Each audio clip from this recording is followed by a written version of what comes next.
너희에게 평강이 있을지어다 라는 제목으로 하나님 말씀 전하겠습니다. 우리 함께 예배드리시는 성도님들과 우리 반갑게 인사 나누겠습니다. 예수님 부활하셨습니다. 우리도 부활할 것입니다.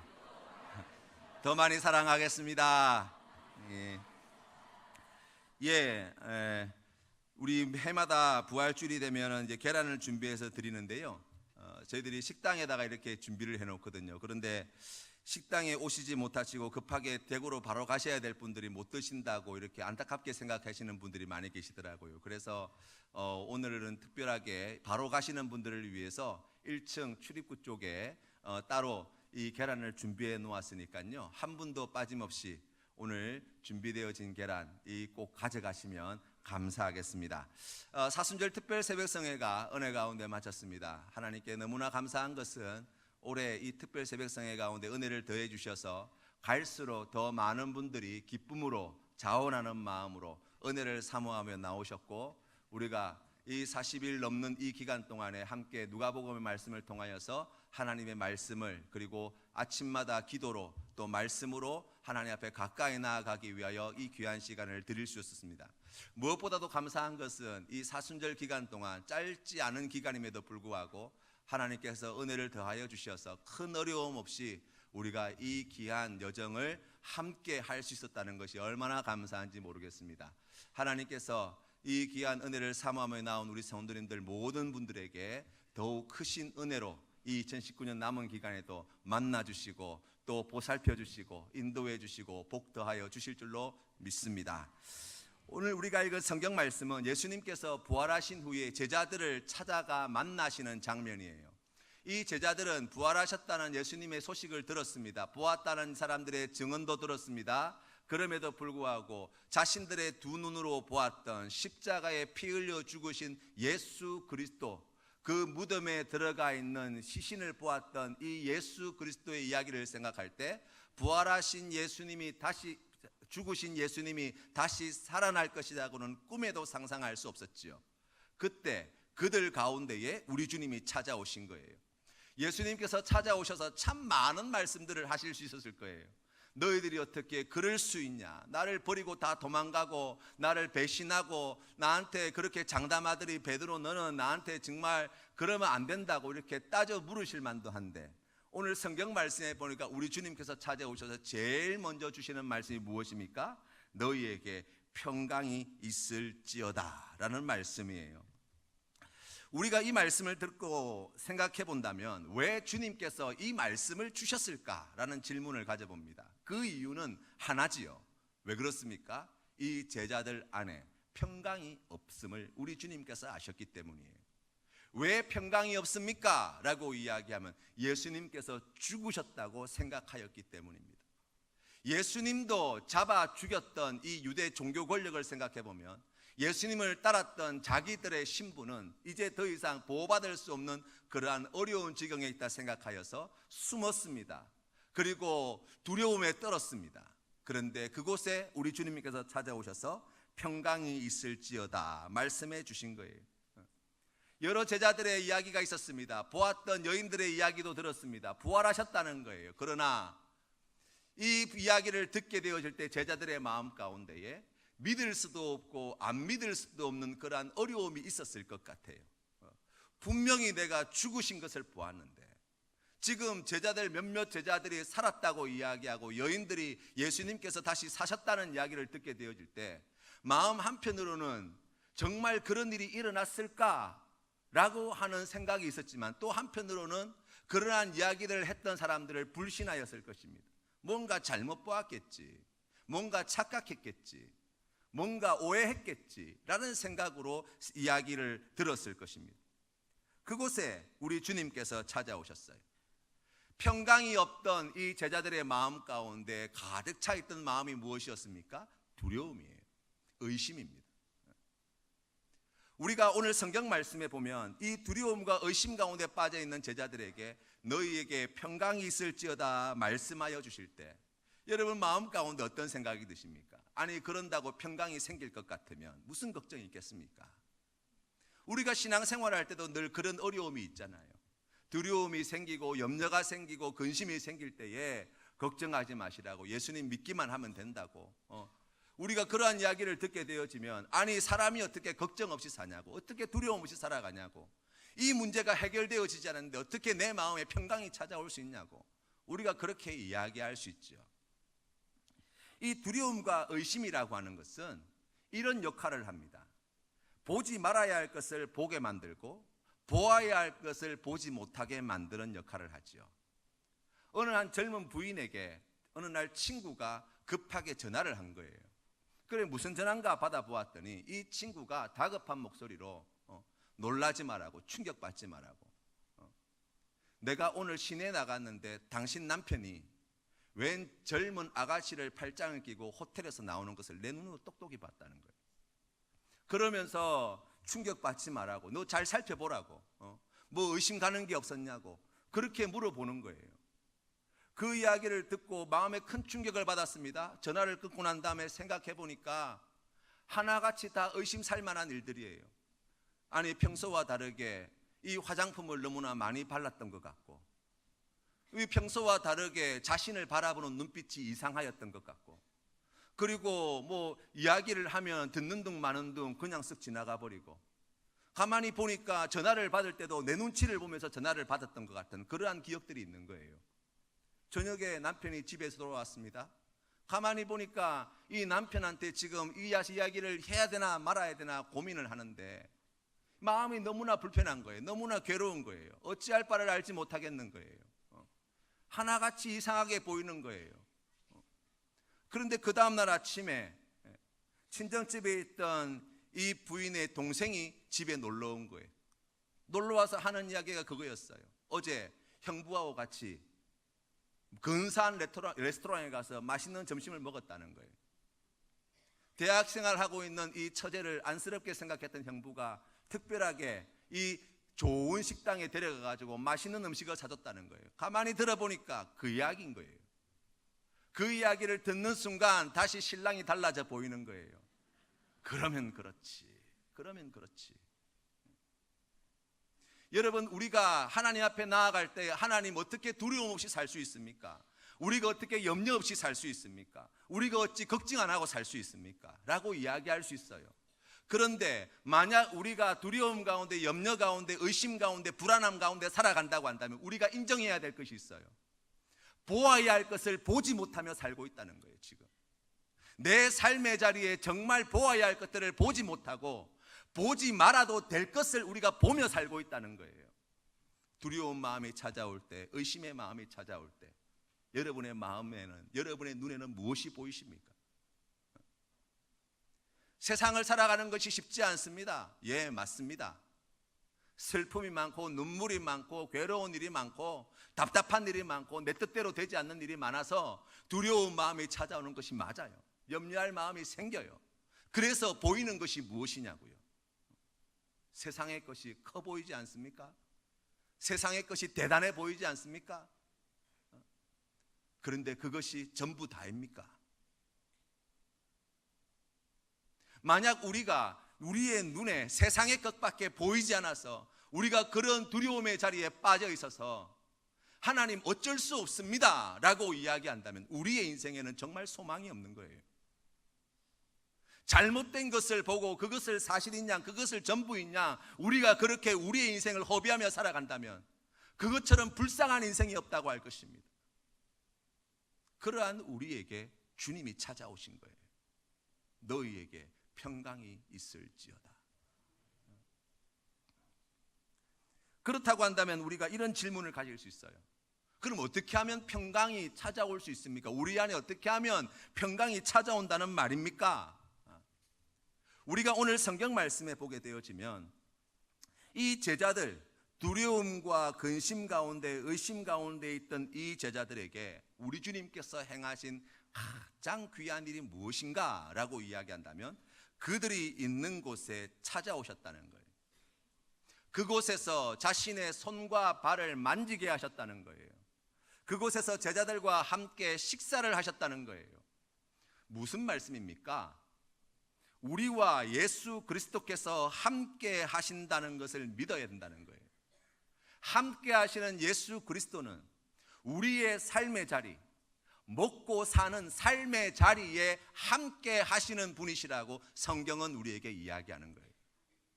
교회에서는 예수님이 살아계신 것 같고, 교회에서는 예수님이 나를 반겨주시는 것 같은데, 우리가 이 교회 문을 나서게 되어질 때, 우리가 세상 가운데 살아가게 되어질 때, 우리의 가정에서, 직장에서, 학교에서 그곳에 부활하신 예수 그리스도께서 함께 하신다는 믿음이 없다면 우리에게 평강은 찾아오지 않습니다. 여러분이 서 있는 그 삶의 자리, 우리가 때로는 어려운 일을 겪고 눈물 흘리고 또 답답한 일을 겪고 감당할 수 없는 여러 가지 문제 때문에 우리가 넘어지고 좌절하고 어찌할 바를 알지 못하는 그곳에 부활하신 예수 그리스도께서 찾아오셨다는 사실을 믿으셔야 돼요. 왜 그렇습니까? 우리 예수님의 이름이 임마누엘의 하나님이 되시기 때문입니다. 우리와 함께 하시는 하나님.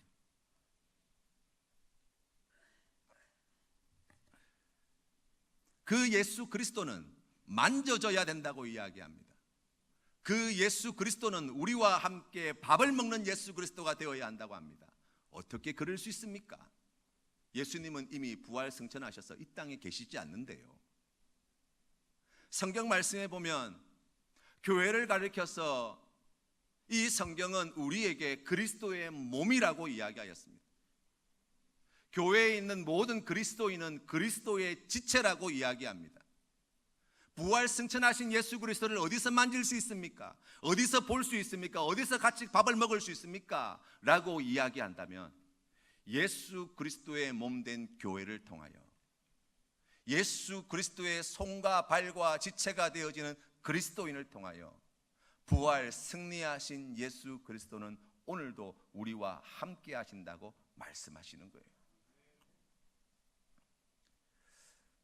두 번째로 우리가 말씀을 통해서 어떻게 하면 우리가 평강을 얻을 수 있습니까? 라고 이야기할 때 그 근거는 성경 말씀이라고 이야기합니다. 오늘 성경 말씀 44절 45절 말씀에 이렇게 나와 있어요. 또 이르시되 내가 너희와 함께 있을 때에 너희에게 말한 바 곧 모세의 율법과 선지자의 글과 시편에 나를 가리켜 기록된 모든 것이 이루어져야 하리라 한 말이 이것이라 하시고 이에 그들의 마음을 열어 성경을 깨닫게 하시고 라고 말씀해 주셨어요. 여러분, 이 말씀을 조금 다른 말로 풀어서 설명하면 이렇게 이야기할 수 있습니다. 누가복음 1장 1절 말씀의 시작이 무엇이라고 이야기했습니까? 우리 중에 이루어진 사실에 대하여예요. 우리가 말씀이 우리의 마음에 평강을 주는 가장 귀한 은혜의 선물이 된다고 이야기할 때 우리가 깨닫고 우리가 경험해야 될 것은 무엇이냐라고 하면 말씀대로 되더라는 것을 경험해야 된다는 거예요. 저는 대학생 때 처음으로 수영을 배웠어요. 수영을 배울 때 강사 선생님이 수영의 기초반에 이제 아무것도 하지 못하니까 발차기부터 시작해서 가르쳐 주시는데요. 정말 저에게 그때 당시 어려웠던 것이 있어요. 그게 뭐냐면 사람 몸이 물에 뜬다는 거예요. 그래서 몸에 힘을 빼고 우리 수영할 때 가장 기본된 동작 있잖아요. 이렇게 팔을 머리 위에 딱 돌리고 그래가지고 배영할 때 이렇게 뒤로 누우면 그러면 떠 있다는 거예요. 도저히 믿어지지가 않았어요. 몇 번씩을 시도했는데도 코에 물 들어가고 입에 물 먹고 그러면서 정말 정신이 없어가지고 벌떡벌떡 일어났던 경험이 있습니다. 마음 가운데 그런 생각을 했어요. 안 되구만. 안 되구만. 나한테 자꾸 그런 걸 가르친다고. 그런데 어느 날 하다 보니까 되는 거예요. 뜨는 거예요. 물을 안 먹는 거예요. 아, 선생님이 가르쳐 주시는 대로 하니까 뜨는구나. 내가 계속해서 물 먹을 때는 물이 두려웠어요. 이번에 또 하다가 코에 물 들어가면 어떡하나, 입에 물 들어가면 어떡하나, 그게 걱정이 되고 염려가 되고 두려웠다고요. 몸에 힘이 당연히 들어가지요. 그런데 내 몸이 뜬다는 것을 알고 난 다음부터는 두렵지 않았어요. 의심이 생기지 않았어요. 그래서 물에서 오래도록 즐겁게 놀 수 있을 정도의 실력을 갖추게 되었어요. 무슨 말씀입니까? 우리가 말씀, 하나님의 말씀을 생각할 때 우리의 마음 가운데 평강을 우리가 얻기 위하여 우리가 꼭 기억해야 되는 것이 무엇이냐? 하나님의 말씀인데 우리의 삶의 자리에 늘 확인해야 되는 것은 무엇이냐? 말씀대로 행하니까 되더라는 거예요. 말씀이 맞더라는 거예요. 말씀이 진리더라는 거예요. 여러분, 우리가 그 말씀에 대한 경험이 없으면 우리 마음 가운데 두려움이 사라지지 않습니다. 우리 마음 가운데 의심이 사라지지 않는 거예요. 어떻게 하면 그 은혜를 누릴 수 있습니까? 말씀대로 행하는 거예요. 그것을 통해서 말씀대로 행하니까 되는구나, 말씀대로 행하니까 말씀이 맞는다는 것을 내가 알겠구나 라고 하는 경험이 필요한 거예요. 여러분, 우리의 삶의 자리에 그러한 은혜가 있으시기를 바랍니다. 또한 우리의 삶을 돌아본다면 오늘 성경 말씀 50절 말씀에 주님께서는 이 제자들을 두시고 승천하실 때에 특별하게 오늘 50절 말씀에 누가 사도는 이렇게 기록하고 있어요. 예수께서 그들을 데리고 베다니 앞까지 나가사 손을 들어 그들에게 축복하시더니 축복하실 때에 그들을 떠나 하늘로 올려주셨다는 거예요. 우리 예수님께서 사랑하는 제자들을 향하여 마지막으로 주신 선물이 바로 축복의 선물이에요. 우리 주님께서 말씀하셨지요. 천지는 없어지겠으나 내 말은 없어지지 아니하리라 약속하셨어요. 다시 말하면 우리가 성경 말씀 가운데 만나게 되어지는 약속의 말씀, 축복의 말씀, 은혜의 말씀을 우리가 받아 누리게 되어질 때 우리가 먼저 기억해야 되는 것이 있어요. 그게 무엇입니까? 이미 우리에게 베풀으신 은혜가 많다는 사실이에요. 하나님 앞에 너무나 부끄러운데, 하나님 앞에 너무나 부족한데도 하나님께서 나에게 구하지도 않은, 생각지도 않은 많은 은혜와 복을 이미 주셨다는 거예요. 예수 그리스도께서 사랑하는 제자들에게 손을 들어 축복하여 주실 때 그 축복이 이미 우리의 삶의 자리에 많은 부분이 이루어져 있음을 성경은 우리에게 말씀하시는 거예요. 우리가 그것을 믿어야 되는 것입니다. 그러할 때에 우리는 비록 부족하지만, 나는 비록 넘어지지만, 그러나 이러한 나를 사랑하셔서 축복하여 주신 우리 주님의 그 약속의 말씀이 내 삶 가운데에 이미 이루어졌으며 앞으로도 이루어질 줄 믿습니다 라고 하는 이 믿음으로 나아갈 때 우리의 마음 가운데에 이 어두운 의심의 그림자가, 우리의 마음 가운데 먹구름과 같이 드리워진 두려움이 사라지고 하나님께서 주시는 평강이 찾아오는 은혜를 누리게 될 줄로 믿습니다.